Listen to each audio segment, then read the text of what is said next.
நேர்மையின் குரலாய் பிரதிபலிக்கும் your voice channel நேயர்களுக்கு வணக்கம். இன்னைக்கு தாவேகாவோட உத்தேச பட்டியல் ஆத்தென்டிகேட்டடா அப்படி கிடைச்சிருக்கு அப்படின்னு சொல்லலாம். ஏனென்றால் இந்த உத்தேச பட்டியல் ஒரு 70 to 80% கேரண்டியா நம்ம ஏடிஎம்கேக்கும் திமுக ரிலீஸ் பண்ணோம். ஏடிஎம்கே ரிலீஸ் பண்ணதுல 90% ஆத்தென்டிக்னு சொல்லி அந்த கட்சி தலைமையில தான் நமக்கு கிடைச்ச ஒரு ரிப்போர்ட். திமுக உத்தேச பட்டியல் ரிலீஸ் பண்ணோம், அது 70% ஆத்தென்டிகேட்டடா இருக்கு. ஏனென்றால் அதுல இருந்து சில மாற்றங்கள் இப்போ நடைமுறையில பண்ணிட்டு இருக்காங்க. ஸோ அதை பத்தி திமுக பத்தின உத்தேச பட்டியல் டீடைல்ஸ் பத்தி நம்ம அடுத்த காணொலியில பேச போறோம். இந்த காணொலி பொறுத்த வரைக்கும் தாவேகா தமிழக வெற்றி கழகம் விஜய் அவர்களுடைய கட்சியில உத்தேச பட்டியல் ஃபர்ஸ்ட் வந்து ஆர்கே நகர் நம்ம எல்லாருக்கும் தெரியும். ராதாகிருஷ்ண நகர் 20 ரூபாயில ஃபேமஸ் ஆன அந்த ஒரு தொகுதி ஆர்கே நகர். சோ அந்த தொகுதியில வேட்பாளர் மரியா வில்ஸ் என்ற நபர் வந்து தாவேகா சார்பா போட்டியிடுறதுக்கான அதிக வாய்ப்புகள் இருக்கு சொல்லப்படுது. இந்த தொகுதி பொறுத்த வரைக்கும் ஆர்கே நகர் பொறுத்த வரைக்கும் இப்போதைக்கு எபினேஸ் என்ற நபர் வந்து திமுக சார்பா ஜெயிச்ச நபர்.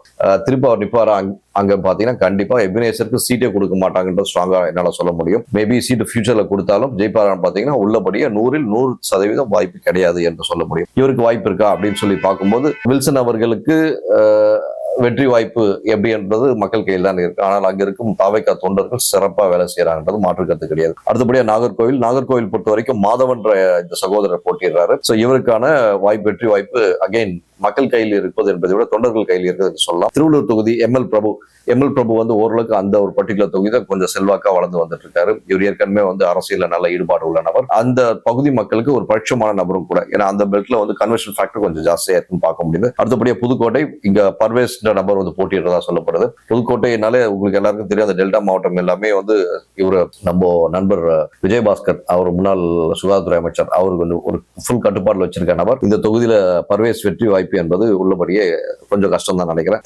தாம்பரம் தொகுதியில சரத் வந்து ஏற்கனவே ஒரு பேசும் பொருளா இருந்தக்கூடிய நபர். சில விஷயங்கள் இறங்கி ஆக்ரோஷமா செயல்பட்ட நபரும் கூட. அவர் கட்சி சார்பா சில விஷயங்கள் போராட்டங்களை முன் வச்சு பண்ணது வந்து கண் கூட நம்ம பார்த்திருக்கோம். சில சோசியல் மீடியால மட்டும் தான் வருது. ஏன் சோசியல் மீடியால மட்டும் வருதுன்னு சொல்லி பாத்தீங்கன்னா டோட்டலா வந்து மீடியா கண்ட்ரோல் யாருக்கு இல்ல இருக்குன்றது நம்ம எல்லாருக்கும் தெரியும். சோ அதனால சரத்தோட செயல்பாடு தாம்பரத்துல அந்த பகுதியில ஒரு குறிப்பிட்ட பகுதி மக்களுக்கு வந்து சரத்தோட செயல்பாடு திருப்தியா இருக்குன்னு சொல்லப்படுது. அடுத்தபடியா தாவேகாவோட செஞ்சி வேட்பாளர் குணா சரவணன் அப்படின்ற இந்த குணசரவணன் வந்து கொஞ்சம் வளர்ந்து கொண்டிருக்கும் அரசியல்வாதி. இவருக்கான ஏன்னா சின்ன வயதுன்றதுனால இவரை நோக்கி சில இளைஞர்கள் பட்டாலும் சுற்றி கொண்டிருப்பதை அந்த செஞ்சிபெட்ல பார்க்க முடியுது. அடுத்தபடியா சோழிங்கநல்லூர் சரவணன்றால ஒரு ஃபேமஸான ஒரு பெயர். அது சோழிங்கநல்லூர் பெல்ட்ல சோழிங்கநல்லூர் ரொம்ப டஃபான தொகுதி, இருக்கிறதுலே அதிக வாக்காளர் உள்ள தொகுதி தமிழ்நாட்டில் எதுன்னு பார்த்தீங்கன்னா சோழிங்கநல்லூர் டஃபான தொகுதி. ஆனாலும் விஜய் என்ற ஒரு நபரின் மீது உள்ள கிரேஸ், அதனால இந்த சரவணனுக்கான வெற்றி வாய்ப்பு இளைஞர்கள் கையில் தான் இருக்கிறது. அடுத்தபடியா திருவிக்கா நகர் சிவான்ற நபர் போட்டிடுறாரு.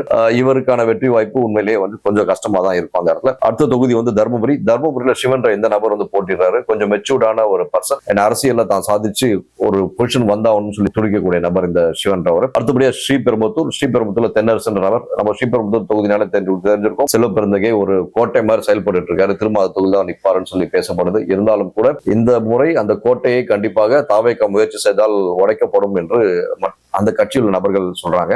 கடவுள் தான் காப்பாற்றணும். அடுத்தபடியா வந்து திருமயம்ன்ற தொகுதி, இந்த இடத்துல வந்து சிஞ்சுதான்ற ஒரு சகோதரி வந்து போட்டிடுறாங்க. முதல் முறையா இந்த சகோதரி போட்டிடுறது உள்ளபடியே அந்த பகுதி மக்களுக்கு ஒரு பெண் வேட்பாளர் என்ற ஒரு முறையிலும் விஜய் என்ற ஒரு பிராண்டுக்காக வந்து சான்சஸ் எப்படி இருக்குன்றது மக்கள் கையில தான் இருக்கு. மதுரை மேற்கு வந்து விஜய் அன்பன் பொறுத்த வரைக்கும் பாத்தீங்கன்னா ஒரு ஃப்ரெண்ட்லி அப்ரோச் உள்ள பர்சன் அந்த ஒரு பகுதியில. அது மட்டும் இல்லாம இவர் வந்து மேல் தட்டு கீழ் தட்டு இல்லாம எல்லா தட்டு மக்களோட ரொம்ப சரளமா பழகக்கூடிய நபரா பார்க்கப்படுறாரு. அண்ட் ஒரு மாற்றத்தை நோக்கி நினைக்கிறவங்க, இந்த ரெண்டு கட்சி மாற்று அப்படின்னு நினைக்கும் போது இந்த ஒரு பார்ட்டியை இந்த ஒரு பர்சனை செலக்ட் பண்றது வாய்ப்புகள் இருக்குன்னு சொல்ல முடியும். துறைமுகம் டஃபான தொகுதி. இந்த முறை யார் அங்க போட்டியிட போறான்றது எல்லாருக்கும் ஒரு பேசும் பொருளா இருக்கு. ஏனென்றால் சேகர்பாபு அவர்கள் வந்து அங்க நிக்கல அப்படின்னு மாதிரி சொல்றாங்க. உள்ளபடியே நிக்கிறாரா நிக்கலையான்றது சேகர்பாபு அவர்கள் கையில தான் இருக்கு. இந்த இடத்துல தாவேகா சார்பா வந்து விஜயகுமார் நபர் போட்டிடுறாரு. அதிமுக கூட்டணியில அநேகமா வந்து வினோத் பி செல்வம் நிற்பாரு. சோ அதிமுக சார்பா அதிமுக கூட்டணி வினோத் பி செல்வம் அங்க நிக்கிறதுனால எப்படி இருக்க போகுதுன்னு பாத்தீங்கன்னா கள நிலவரம் இப்போதைக்கு டஃபா தான் இருக்கும். சேகர்பாபு நிக்கலன்னா டஃபா இருக்கும். அப்படி டஃபா இருக்கும் பட்சத்துல விஜயகுமாரா இல்ல வினோத் பி செல்வமா பார்க்கும்போது கண்டிப்பா வினோத் பி செல்வம் ஒரு எட்ஜ் இருக்கும். அப்புறம்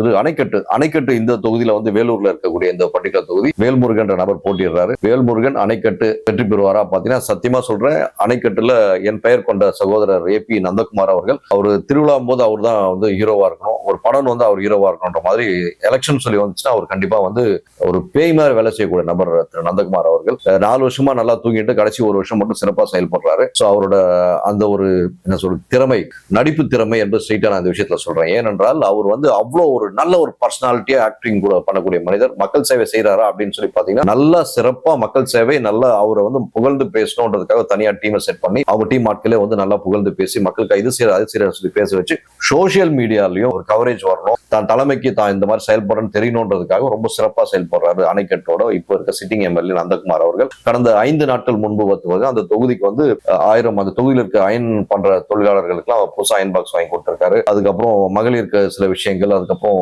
முதியோர்களுக்கான சில விஷயங்கள், அப்புறம் மெடிக்கல் கேம்ப் அது இதுன்னு சொல்லி கடந்த 8 மாசமா ஏன்னா தேர்தல் நோக்கி பயணிக்கணும் இல்லையா. சோ அந்த ஆக்டிங் வந்து கமல் யாரும் மிஞ்ச முடியாது. ஏன்னா கமல் ஒரு சகாப்தம் அந்த லெவலுக்கு முயற்சிகள் ட்ரை பண்ணிட்டு இருக்காரு. நந்தகுமார் அவர்களை வந்து உள்ளபடியே அந்த அணைக்கட்டுல அவர் ஜெயிக்க முடியாதுன்னு பிராங்கா சொல்றேன், இல்லைன்னு சொல்ல. ஆனால் வேல்முருகன் அவர்கள் போட்டியிடுறதுனால வாய்ப்புகள் உண்மையிலேயே வந்து இன்னும் சாதகமா இருக்கும் நந்தகுமாருக்கு. அடுத்தபடியா கிணத்துக்கடவு பட்டிக்க தொகுதியில் வந்து விக்னேஷ் நபர் போட்டியிடுறாரு. இந்த நபருக்கான வாய்ப்புகள் வந்து மக்கள் கையில் தான் இருக்கு. இன்னொரு முக்கியமான தொகுதி சென்னையில மயிலாப்பூர்ல வந்து பிராங்கா சொல்லணும்னா ஏடிஎம்கேவோட டீம்ல பிஜேபி சார்பா நிறைய பேர் போட்டிடுறாங்க. திரு கருணாகரன் அவர்கள் போட்டிடுறாங்க, கேட்டுட்டு இருக்காங்க. கருணாகரன் அவர்கள், இன்னொரு பக்கம் லைஃப் ஹாஸ்பிட்டல் திரு ராஜ்குமார் அவர்கள், டாக்டர் ராஜ்குமார் அவர்கள், இந்த மாதிரி ஒருத்தர் நிறைய பேர் டிமாண்ட் செட் பண்றாங்க. ஏடிஎம்கேல சீட் வேணும்னு சொல்லி கேட்கறத பார்க்க முடியுது. இந்த இடத்துல தாவேகா சார்பா வெங்கட்ராமன் அவர்கள் போட்டியிடுவார்னு சொல்லப்படுது. போட்டியிட்டால் வெங்கட்ராமனுக்கும் இங்க டாக்டர் ராஜ்குமார் ஆல்ரெடி ஃபீல்ட்ல வந்து கடந்த 7 மாசமா நான் அந்த கிரவுண்ட் ரியாலிட்டி பார்த்துட்டு இருக்கேன் மயிலாப்பூர்ல தனிப்பட்ட முறையில. ராஜ்குமார் அவர்கள் எனக்கு ஒரு நல்ல பட்சமான நபர். அவர் வந்து கிரவுண்ட் ஒர்க் ரொம்ப எக்ஸ்ட்ரீமா பண்ணிட்டு இருக்காரு. சோ இதனாலேயே வந்து பாஜக கட்சிக்குள்ளே என்ன பார்த்தா கருணாகரன் டிராப் பண்ணிட்டு இவர் சீட்டு கொடுப்பாங்க அப்படின்ற லெவல்ல பேசும் பொருளா இருக்குது. இருந்தாலுமே கூட வெங்கட்ராமன் அவர்கள் அங்க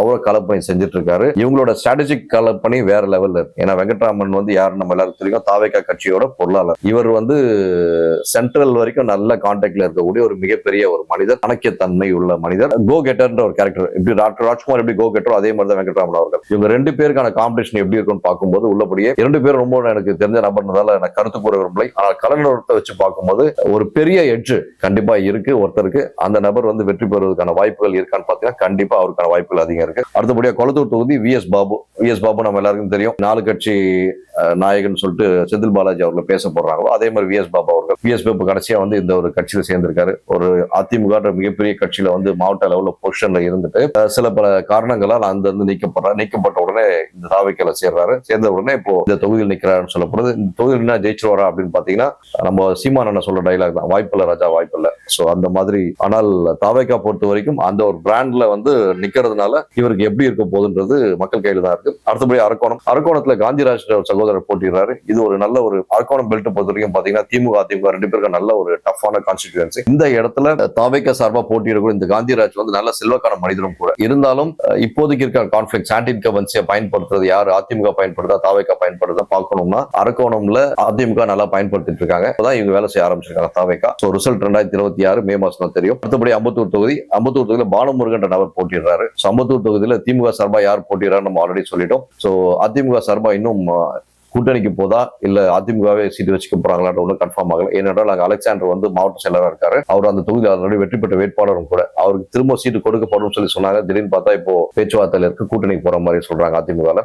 திமுகக்கான வெற்றி வாய்ப்பு ஜோசப் சாமுவேல் வந்து அங்க நல்லா சிறப்பாக செயல்படுறாரு. மக்களோட ஒரு ரீச்ல இருக்கக்கூடிய நபர் தான். ஆனாலும் சில இடத்துல சில டிஸ்பியூட்ஸ் போயிட்டு இருக்கு. இந்த 5 வருஷத்துக்கான ஆன்டி இன்கம்பன்சி அவர் மேல பெருமளவுல சாத்தப்படும். அப்படி சாத்தப்படும் பட்சத்தில் அதிமுக கேண்டிடேட் பேஸ் பண்ணி தான் அம்பத்தூர்ல பாலமுருகன் வெற்றி வாய்ப்பு 100% பாலமுருகனுக்கான வாய்ப்பு கொஞ்சம் கம்மி தான் சொல்லலாம்.